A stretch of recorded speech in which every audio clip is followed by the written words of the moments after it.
For 17 days now, Just Stop Oil protesters have been disrupting London, blocking traffic, spraying paint on buildings and artwork. The group are protesting against the government's decision to issue new oil and gas licences. Today, one protester scaled the Queen Elizabeth II bridge on the M25, leading to its closure and severe delays on the roads. Guy Lynn reports. Early this morning, two Just Stop Oil supporters scaled the Queen Elizabeth II bridge at the Dartford crossing. Traffic chaos and diversions below.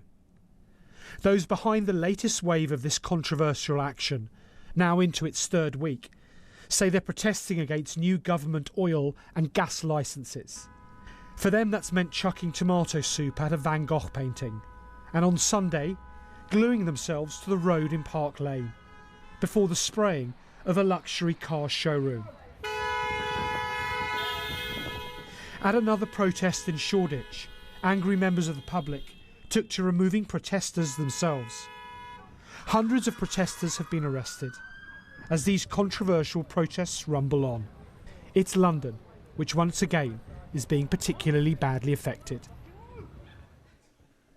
Well, to the Mayor again, I'm pleased to say. And so day 17, we've seen the effect here. Are you ready to intervene now?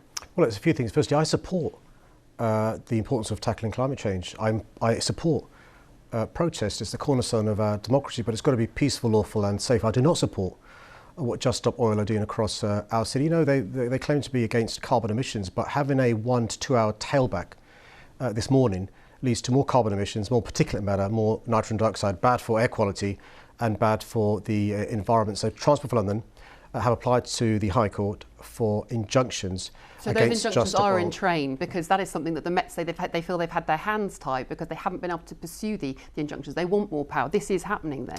Well, the cumulative effect of the Just Stop Oil protests, many of them unlawful, causing criminal damage and disrupting our city. Many people who want to walk and cycle, use buses, can't do so because of these protests.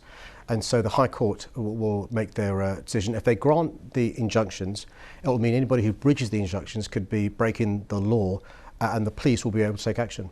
What about those Londoners we've seen who've acted on their own? The taxi drivers who've been dragging people out from in front of vehicles, that sort of thing. Do you condone that sort of behaviour? Well, yeah, this is the point I'm trying to get across to Just Stop Oil. You are potentially driving away allies. Many of our black cabs have bought electric taxis. More than a third of our taxis are electric. We have more electric buses than any city in the Western world. What they should be doing is encouraging people to join their campaign and lobbying the government. Their tactics and strategy is driving people away from the campaign. And I can tell you this, the government aren't listening in a way that the campaigners want them to do so.